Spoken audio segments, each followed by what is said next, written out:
종려주일과 고난주간을 지나서 오늘 부활주일을 지키며 감사 예배를 우리가 드리고 있습니다. 여러분은 진실로 나사렛 예수께서 하나님의 아들 그리스도이시고 그가 우리의 죄를 대속하시기 위하여 죽으셨다가 다시 사신 것을 믿으십니까? 네, 아멘. 그러면 여러분은 진실로 그리스도를 믿고 그리스도의 사람이 되어서 그리스도 안에 있는 그리스도인이십니까? 그리스도인이 되는 길이 어디에 있다고 생각하십니까? 그리스도인 된 우리가 사는 길, 그리스도인으로 사는 길이 무엇이겠습니까? 죄악이 가득한 이 세상, 그래서 죄를 죄로 여기지 않고 살아가는 이 패역한 이 세대, 의인이 고통당할 수밖에 없는 이 부조리한 세상에서 우리가 그리스도인으로서 살아낼 수 있는 길이 무엇이겠습니까? 부활절을 맞이해서 우리가 부활하신 주 예수 그리스도 앞에서 이 질문에 답을 얻는 시간을 가져보려고 합니다. 이 답을 얻기 위해서 다시 한번 여쭙겠습니다. 여러분은 살기 위해서 사십니까? 죽기 위해서 사십니까? 예수님은 살기 위해서 오셨습니까? 죽기 위해서 오셨습니까? 죽기 위해서 오셨죠. 마가복음 10장 45절에 인자에 온 것은 섬김을 받으려 함이 아니라 도리어 섬기려 하고 자기 목숨을 많은 사람의 대속물로 주려 함이니라 하셨습니다. 예수 그리스도는 죽기 위해 오셨고 죽으시고 다시 사심으로 죽음을 정복하신 줄로 믿습니다. 주님이 죽임당하신 것은 죽음에 굴복하심이 아니요 죽음을 이기신 것입니다. 영국의 청교도 신학자인 존 오웬이라고 하는 사람이 있는데 존 오웬은 주님의 십자가의 죽음은 잘 들어보십시오.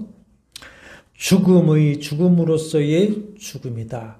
죽음의 죽음으로서의 죽음이다. 쉽게 말하면 예수 그리스도의 죽음은 죽음을 죽이시는 죽음이다. 이해가 가시죠? 예수 그리스도의 죽음은 죽음을 죽이시는 죽음이다. 다시 말하면 죽음을 정복하시는 죽음이었다라고 하는 것입니다. 주님은 대제사장 안나스와 가야바, 분봉왕 헤롯, 로마 총독 빌라다를 앞세운 통치자들과 권세자들에게 고통과 모욕과 수치를 겪으신 후에 죽임당하셨지만 골로새서 2장 15절에 통치자들과 권세들을 무력화하여 드러내어 구경거리로 삼으시고 십자가로 그들을 이기셨느니라 했습니다. 새 번역을 참고해 보면요, 모든 통치자들과 권력자들의 무장을 해제시키시고 그들을 그리스도의 개선 행진의 포로로 내세우셔서 무사람들의 구경거리로 삼으셨다. 이렇게 이해하기 쉽게 번역을 했습니다. 그리스도는 죽기 위해 오셨고 그리스도의 죽음은 결국 그를 믿는 자들을 죽음에서 건져 살게 하시기 위한 죽음을 정복하시는 죽음이었습니다. 그래서 이것을 위해 갈라디아서 1장 1절 그 하반절에 보면 그를 죽은 자 가운데서 하나님이 살리셨다. 이렇게 선언을 하시고 있습니다. 만약에 예수 그리스도께서 다시 살아나지 않으셨다면 그의 십자가의 죽음은 어떻습니까? 헛된 것이 됐죠. 우리의 죽고 다시 사는 것이 없습니다. 그렇다면은 우리가 복음을 전한 것도 우리의 믿음도 다 헛된 것이고 십자가는 그저 미련하고 거리끼는 것이고 십자가는 그저 걸림돌에 불과하게 됩니다. 부활이 없는 죽음은 허무한 것뿐이죠. 그렇죠? 만약에 죽고 다시 사는 부활이 없다면 전도서에서 솔로몬이 그렇게 탄식하며 강조한 말처럼 죽음으로 절대화된 우리의 인생은 절대로 허무할 수밖에 없죠. 헛되고 헛되며 헛되고 헛되도다. 허무할 수밖에 없습니다. 그러므로 죽음으로 절대화되어 버린 인생의 허물을 극복하는 길은 뭐밖에 없겠습니까? 부활밖에 없습니다. 그러므로 반드시 우리가 다시 살아야 하는데 다시 살기 위해서는 반드시 어떻게 해야 됩니까? 죽어야만 합니다. 죽는 것이 없으면 다시 사는 것이 있을 수가 없지요. 그러므로 그리스도인의 죽음은 다시 살기 위한 과정일 뿐인 것을 여러분 믿으시기를 바랍니다. 이 죽음과 다시 사는 것, 부활을 체험한 사도 바울은 역설적으로 오늘 말씀에 보면 자신은 살기 위해서 어떻게 한다고 말하고 있습니까? 죽는다. 오늘 본문 말씀은 죽는 것이 사는 길이요.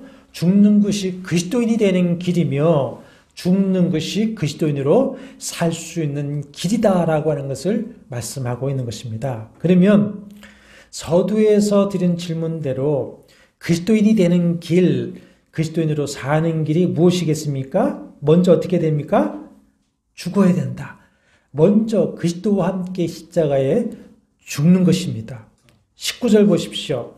내가 율법으로 말미암아 율법에 대하여 죽었나니 이는 하나님께 대하여 살려 함이라. 하나님께 대하여 개혁성경에서 그전의 성경은 하나님을 향하여 살기 위해서 율법에 대하여 죽었는데 그 율법에 대하여 죽는 길이 뭐라고 알고 있습니까? 내가 그리스도와 함께 십자가에 못 박히는 것이다. 이렇게 했습니다. 그러면 먼저 우리가 생각해 봐야 할 것이 있습니다. 왜 율법에 대하여 죽어야만 하는가 하는 것입니다. 그것은 율법의 정죄에서 우리가 자유해야만 하기 때문에 그렇습니다. 이 6장 분량에 불과한 갈라디아서를 읽어보면 자유라고 하는 말이 9구절에 11번이 나옵니다. 그만큼 자유가 중요한 주제라고 하는 것이죠. 그러면 사도 바울이 이 갈라디아서를 기록하면서 왜 자유를 그렇게 중요한 주제로 강조해야 하는가라고 하는 것입니다. 개론 공부에서 설명을 드린 것처럼 바울이 1차 전도 여행을 하면서 오직 예수 그리스도로 믿음으로 말미암아 죄와 사망에서 자유함을 얻고 구원을 얻는다고 하는 이신칭의, 이신득의 복음을 전하면서 그 갈라디아 지방에 교회를 세웠습니다. 그런데 바울이 다른 데 복음을 전하기 위해서 떠난 다음에 곧 누가 들어왔냐면 유대에서 온 소위 유대주의자들이 들어와서 다른 복음, 1장 6절에서 10절에 4번이 다른 복음을 말하는데 다른 복음을 가지고 와서 성도를 현혹을 해버렸는데 그래서 4장 20절에 보면 바울이 내가 언성을 높여 말한다 그랬습니다. 분노해서 말을 내가 크게 한다 하고 있고 5장 12절에 아주 재밌는 말을 하고 있습니다. 얼마나 바울이 지금 의의 분노를 품고 있는가 보면 5장 12절 보십시오. 너희를 어지럽게 하는 자들은 스스로 베어버리기를 원하노라. 이게 무슨 말이겠습니까? 할례를 주장하는 자들을 향해서 너희들이 할례하다가 칼이 더 깊이 들어가서 아예 너희 그 지체를 다 잘라버렸으면 좋겠다. 이런 말입니다. 얼마나 지금 의의 분노를 하고 있는지 모릅니다. 그러면서 이 다른 복음을 그렇게 쉽게 받아들이고 떠나고 있는 갈라디아 지역의 교인들과 유대주의자들에 대해서 분노하고 있습니다. 유대주의자라고 하는 것은요, 유대인 중에 그리스도를 믿은 자들, 특별히 바리새파 사람들인데 믿음 플러스 율법, 그리스도 플러스 모세주의 공색을 가진 자들입니다. 그러니까 믿음으로만 구원을 받는 것이 아니라 할례를 받고 모세 율법을 온전히 지켜야만 구원을 얻는다고 하는 다른 복음을 전하면서 진리를 알지는 진리가 너희를 자유케 하리라.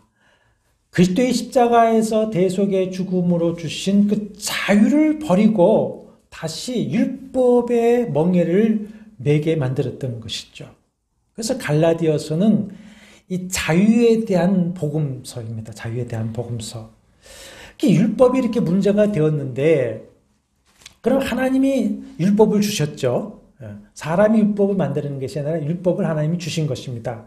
그러면 하나님이 왜 이렇게 문제가 되어지는 율법을 주셨느냐, 율법이 주신 목적이 무엇냐라고 하는 것을 우리가 알아야 됩니다. 율법을 다 지켜서 하나님 앞에 의롭다함을 얻게 하려고 인간에게 율법을 주신 것입니까? 결코 아닙니다. 물론 구원 얻은 하나님의 백성은 하나님의 법인 이 율법을 준행함으로써 하나님과 늘 친밀한 관계를 유지하고 하나님의 은혜와 복을 받아서 하나님의 나라와 그 뜻을 이루는 절대 의무가 있는 것입니다.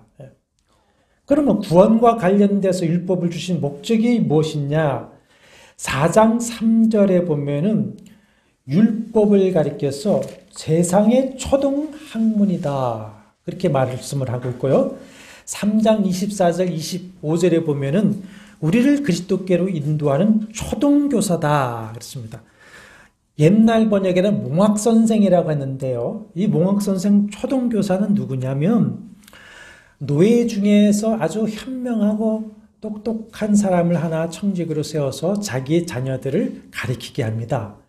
그러면 그때는 그 자녀는 그 종청지기에게 종처럼 여기십니다. 그 청지기는 이 자녀에게는 스승입니다. 근데 이 자녀가 자라서 성인이 되어버리면은 이 자녀를 가리켰던 그 종청지기는 스승의 고난 잊어버리고 다시 종의 위치로 내려가 버리는 것이 초등선생, 초등교사, 몽학선생입니다. 이것이 율법인데 왜 율법을 주셨느냐? 첫째는 인간이 하나님 앞에서 죄인이라는 것을 알게 하시기 위함이었습니다. 법 조문이 없으면 그 행위를 죄로 정죄할 수 있습니까? 없습니까? 없습니다. 그래서 싸울 때에 여기 지금 법 조문이 없지 않느냐, 그러니 이것은 죄를 정죄할 수 없다, 이렇게 변호를 하게 되어 있습니다. 그러니까 법이 없으면 죄가 아니듯이 율법이 없으면 죄를 죄로 알 수가 없습니다. 그래서 타락하고 무지무능해진 인간이 하나님 앞에서 죄인이라는 것을 깨달아 알게 하기 위해서 하나님은 율법을 주신 것이죠. 둘째는 율법을 통해서 하나님께 의롭다함을 얻지 못한다고 하는 것을 깨닫게 하기 위함입니다. 율법을 지켜서 하나님 앞에 의롭다함을 얻고자 하지만 율법을 지키면 지킬수록 무엇을 알게 되냐면 내 죄가 더 드러나게 되는 것이고, 나는 이 율법을 온전히 지킬 수 없는, 할 수 없는 존재다, 할 수 없는 죄인이라는 것을 깨닫게 되죠. 이 갈라디아서를 기록한 사도 바울 역시 그랬습니다. 바리새파 사람으로 율법주의자로서 철저하게 율법을 준행함으로 하나님 앞에 의롭다함을 얻고 싶어 했습니다. 그러나 자신의 마음에 있는 그 죄악이 자기 원하는 바와 달리 이 육신의 연약함을 이용해서 늘 범죄하게 하는 것을 느끼면서 늘 좌절하곤 했습니다. 그래서 로마서 7장 21절 24절에 보면 이렇게 기록을 하고 있어요. 그러므로 내가 한 법을 깨달았노니 곧 선을 행하기 원하는 나에게 악이 함께 있는 것이로다. 내 속사람으로는 하나님의 법을 즐거워하되 내 지체 속에는 다른 법이 내 마음의 법과 싸워 내 지체 속에는 죄의 법 아래로 나를 사로잡는 것을 보는도다. 오라 나는 곤고한 사람이로다. 사망의 몸에서 누가 나를 건져내랴 했습니다. 사망의 몸이라는 것은 제가 설명을 드린 기억이 있습니다만은 당시 로마의 행벌 중에 하나인데 죽어서 썩어가는 시체를 마우스 대 마우스 해가지고 꽁꽁 묶습니다. 묶어놓는 행벌입니다. 그러면은 결국에는 갈증이 나서 그 시체의 썩은 물을 빨아먹다가 함께 썩어 죽는 것이 그 사망의 몸입니다. 그 사망의 몸에서 죄가 그렇다고 하는 것이죠. 율법을 주신 세 번째 목적이 뭐냐?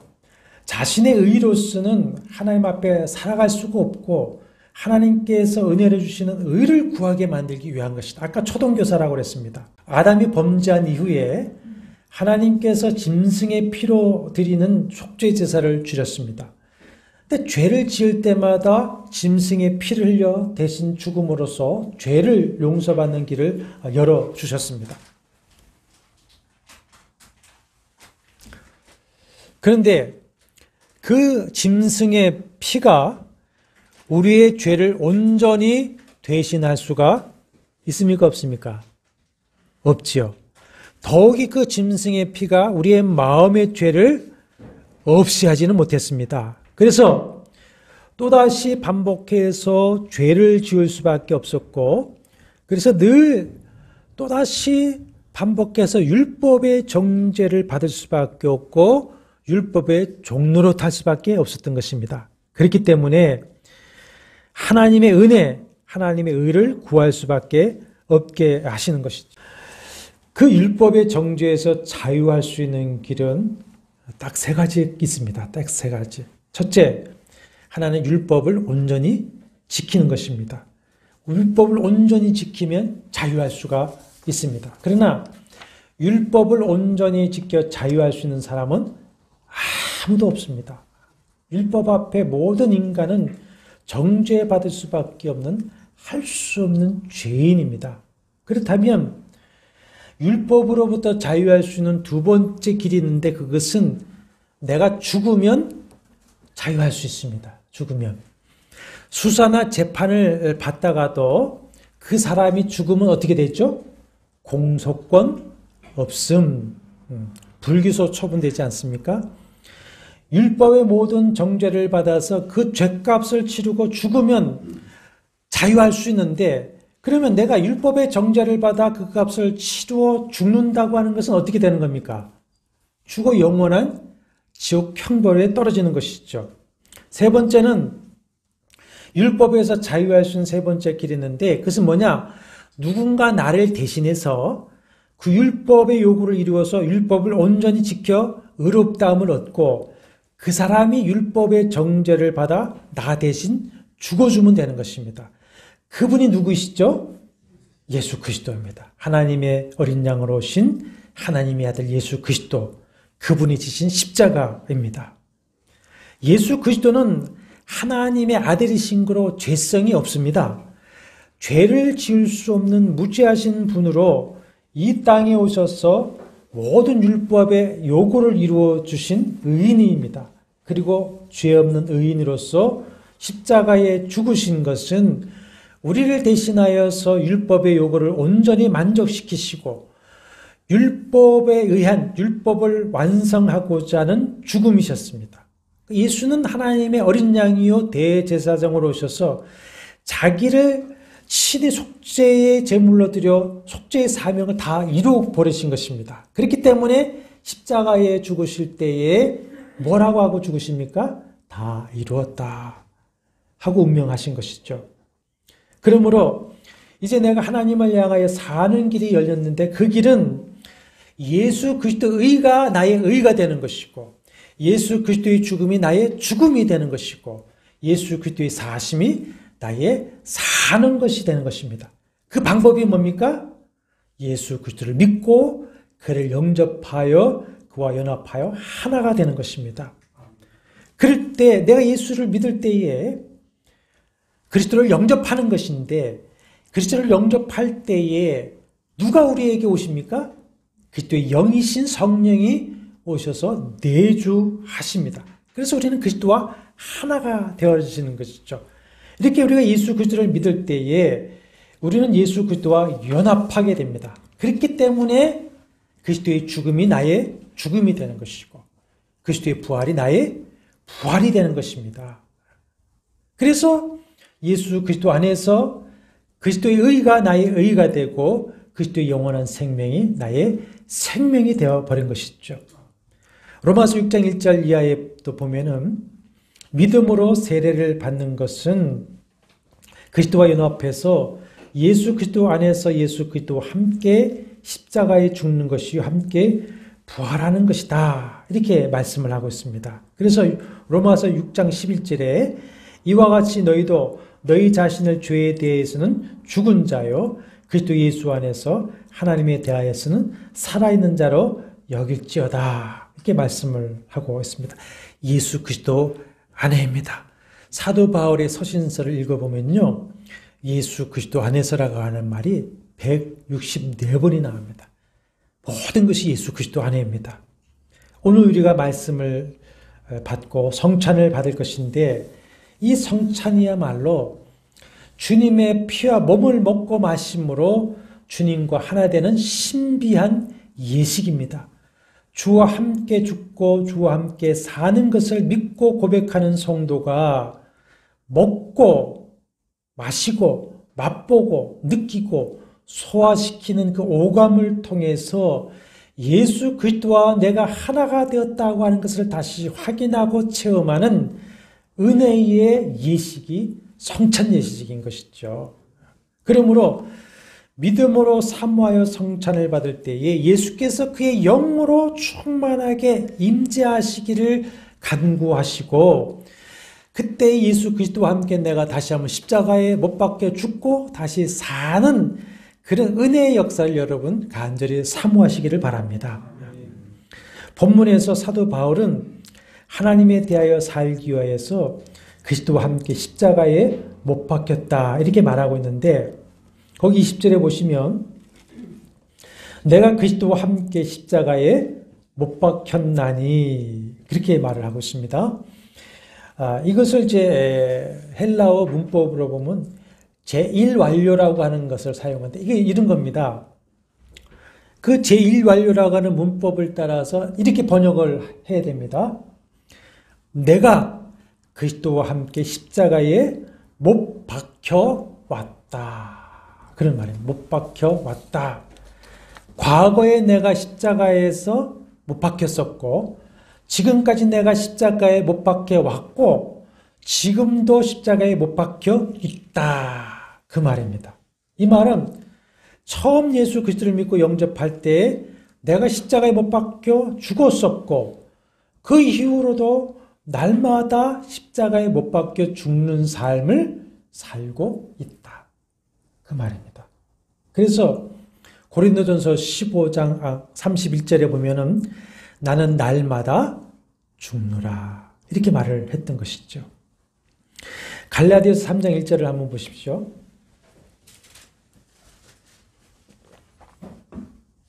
예수 그리스도께서 십자가에 못 박히신 것이 너희 눈앞에 밝히 보이거늘 이렇게 말을 하고 있습니다. 이 말은 너희가 어떻게 벌써 십자가를 떠났느냐라고 하는 책망의 말씀이지만 자 사도 바울이 볼 때에 사도 바울은 늘 뭘 바라봤다는 겁니까?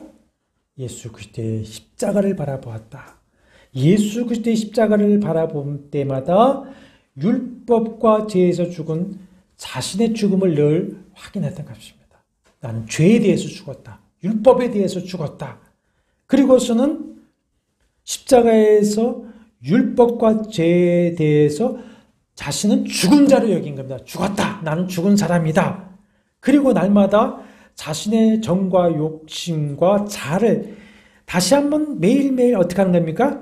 십자가에 못 박아 죽이는 삶을 살아가는 겁니다. 그래서 로마서 5장 24절에서는 그리스도 예수의 사람들은 육체와 함께 그 정욕과 탐심을 십자가에 못 박았느니라 라고 하는 것이죠. 그리스도 안에서 죽었다고 하는 것은 뭡니까?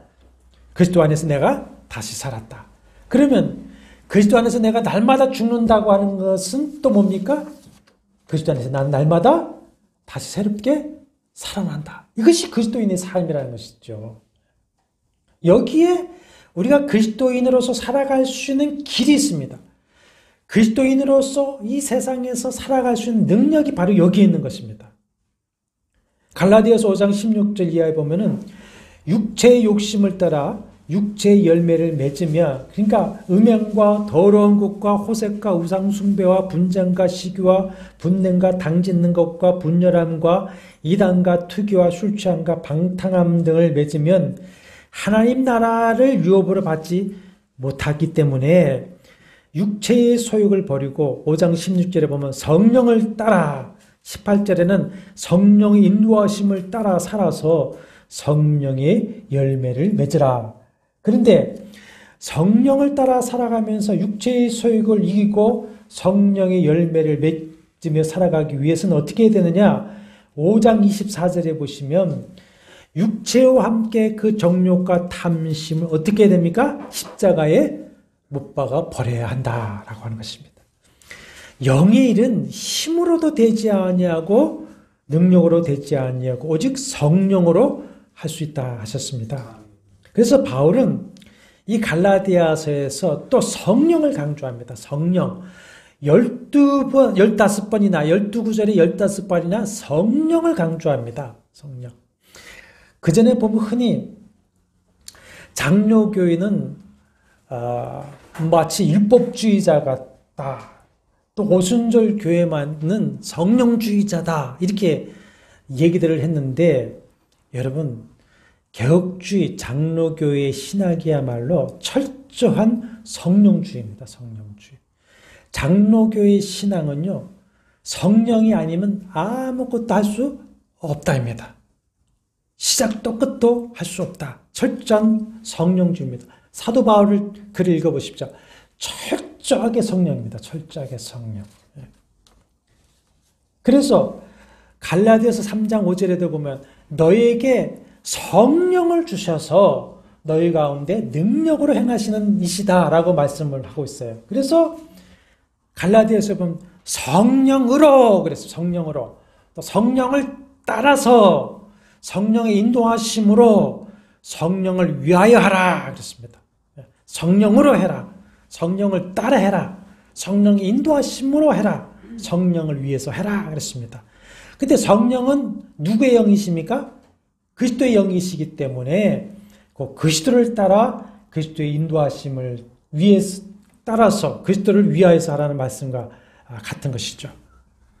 그러므로 그리스도의 영이신 성령을 받은 그리스도인은 철저하게 성령을 따라 성령의 생각을 가지고 성령의 인도하심을 받고 성령을 의지하며 성령을 위해서 살아야만이 이 세상에서 그리스도인으로 살아낼 수가 있습니다.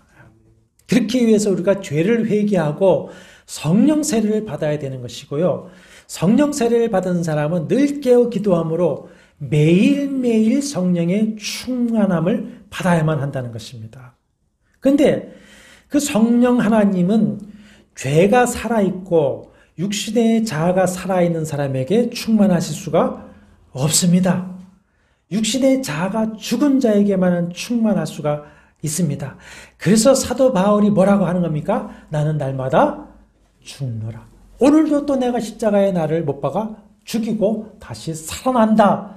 그래서 내가 성령을 충만을 받는다. 이것이 성령을 따라 행하는 것입니다.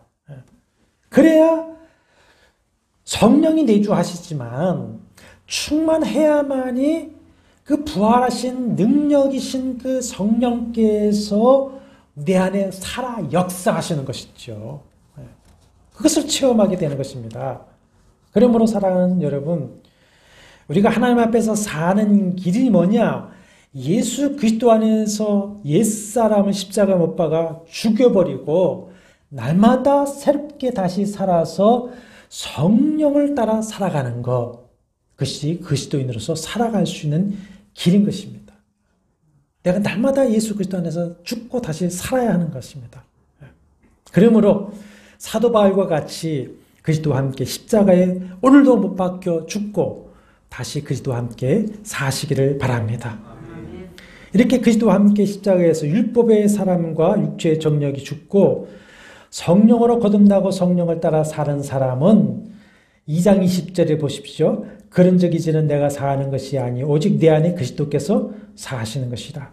이제 내가 육체 가운데 사는 것은 나를 사랑하사 나를 위하여 자기 자신을 버리신 하나님의 아들을 믿는 믿음 안에서 사는 것이다. 이것은 세 가지를 말씀하고 있습니다. 첫째는 그리스도인의 삶의 주인이 누구냐, 주체가 누구냐라고 하는 것이고, 두 번째로는 그리스도인이 살아가는 방법이 무엇냐라고 하는 것이고, 셋째는 그리스도인의 삶의 목적이 무엇이냐라고 하는 것입니다. 첫째는 그리스도인의 삶의 주인, 주체는 누가 되어야 합니까? 예수 그리스도. 그런즉 내가 그리스도와 함께 십자가에 못 박혔은즉 이제는 내가 사는 것이 아니요 오직 내 안에 누가? 그리스도께서 사시는 것이다. 나에게서 그리스도에게로 주인됨, 삶의 주체가 어떻게 됩니까? 이양이 되어버린 겁니다. 이양이 되어버린 겁니다. 주님께서 그 핏값으로 우리를 속량하셨어. 우리를 사셔서 당신의 것으로 만드셨습니다. 죄의 종에서 자유하게 하셔서 의의 종이 되게 하셨습니다. 당신의 종이 되게 하셨습니다. 그러므로 우리의 주인은 이제는 내가 아니요 누구십니까? 예수 그리스도. 내 삶을 주관하는 이가 나는 내가 아니고 누구십니까? 예수 그리스도. 예수 그리스도. 이것이 그리스도인의 삶의 방법이요 방식이고 한 것입니다. 로마서 11장 36절에 보면은 만물이 주에게서 나오고 주로 말미암고 주에게로 돌아갑니다. 우리는 주님에게서 왔고 주의 은혜로 살아가야만 하고 주님께로 돌아가야만 한다. 그러니까 예수 그리스도가 나의 삶의 주인이고 주체가 되고 주님의 방법으로 방식으로 살아가야 된다. 그것이 바로 예수께서 나는 길이요 진리요 생명이라고 하신 그 말씀이에요. 그렇다면 예수 그리스도인의 삶의 목적이 뭡니까? 나를 위해 죽으시고 다시 사신 예수 그리스도가 나의 삶의 목적이라고 하는 것이죠. 로마서 14장 7절과 9절에서 우리 중에 누구든지 자기를 위하여 사는 자가 없고 자기를 위하여 죽는 자도 없도다. 우리가 살아도 주를 위하여 살고 죽어도 주를 위하여 죽나니 그러므로 사나 죽으나 우리가 주의 것이로다. 이를 위하여 그리스도께서 죽었다가 다시 살아나셨으니 곧 죽은 자와 산 자의 주가 되려 하심이라. 이 말씀 앞에 우리가 정직하게 한번 자기에게 물어보시길 바랍니다. 나의 주인님은 진정 누구이신가? 진실로 주님이 나의 주님이신가? 주님을 믿고 그 말씀대로 살고 그를 의지하여 그의 통치를 받으며 그를 위해서 살아가는 것이 뭐냐? 믿음으로 사는 겁니다. 그것이 믿음으로. 오직 의인은 믿음으로 말미암아 살리라. 그것이 믿음으로 사는 것입니다. 이 믿음으로 삶을 살아갈 때에 우리는 진정으로 그리스도인으로서 살아갈 수 있게 되는데 그것이 어디로부터 옵니까? 내주하시는 부활의 영, 성령으로 나타나게 되는 것이고 그렇게 삶을 살다가 우리가 주님 앞에 섰을 때에 의롭다함을 얻고 주님께 칭찬과 상을 받게 될 것입니다. 한 가지 실화를 전하고 말씀을 마치려고 합니다. 일제시대 때에 초대교회 목사 중에 한 분이 김육두 목사님. 원래 황해도의 유명한 깡패였죠. 근데 미국 선교사 스왈렌 목사의 사경회에 참석했다가 예수를 믿게 되었습니다. 하루는 성경을 읽다가 갈라디아서 2장 20절을 읽고 큰 은혜를 받았습니다. 아, 내가 죽어야 내 안에 예수가 살고 내가 믿음 안에서 살겠구나 라고 하는 것을 갈라디아서 2장 20절을 통해서 깨닫게 됩니다. 근데 이 김육두는 엉뚱하게도 김육두가 죽었다라고 하는 부고장을 다 발송합니다. 깡패였지만 그래도 사람이 죽었다니 안타까워서 사람들이 문상을 놔보니까 김육두가 멀쩡하게 살아가지고 문상격을 맞는 거죠. 사람들이 다 모이자 김육두가 이렇게 말을 합니다. 깡패 김육두는 죽었습니다. 그래서 이렇게 부고장을 돌린 겁니다. 이제 내 안에는 예수가 주인이십니다. 예수의 이름으로 살 것입니다. 이렇게 말을 합니다. 어느 날 많은 사람이 있는 시장 한복판에 그 죽었다던 김육두가 나타났습니다. 목사가 되어서 시커먼 성경책 하나를 손에 들고 나타났는데 사람들이 죽었다는 김육두가 나타나니 놀라기도 하지만 어떤 사람은 김육두가 변화되었다는데 한번 실험해보자 해가지고 지나가는 김육두의 목사에게 물 한 통을 확 뒤집어 씌워버립니다. 어떻게 됐겠습니까?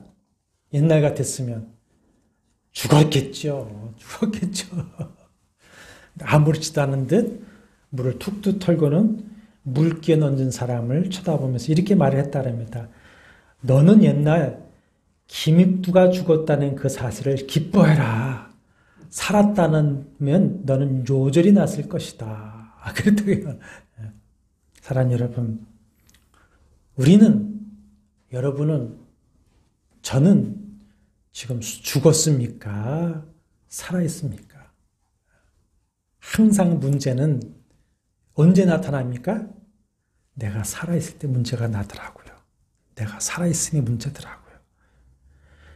우리 모두가 십자가 예수와 함께 오늘 다시 한번 죽게 되기를 바랍니다. 그리고 부활하신 주님과 함께 다시 김옥두처럼 다시 살아나게 되기를 바랍니다. 그래서 사도 바울이 말한 것처럼 나는 죽고 이제는 내 안에 예수 그리스도가 사신다. 난 예수 그리스도로 산다. 그렇게 말할 수 있는 여러분과 제가 되어지기를 바랍니다. 이제 우리가 성찬을 받을 때에 나를 위해 찢기신 몸과 나를 위해 흘리신 그 피를 받을 때에 정말 예수와 함께 죽고 다시 사는 그 성령의 크신 은혜의 역사를 허락하여 주옵소서. 한번 간절히 통성으로 기도하고 성찬을 받겠습니다. 우리 안에 계신 부활의 영이신 성령이시여, 내가 죽지 않고 살아있는 것을 보게 하여 주옵시고 죽게 하여 주옵소서. 우리는 죽고자 하는 마음도 없습니다. 죽으려 하지도 않습니다. 여전히 내가 살아서 움직이려고 합니다.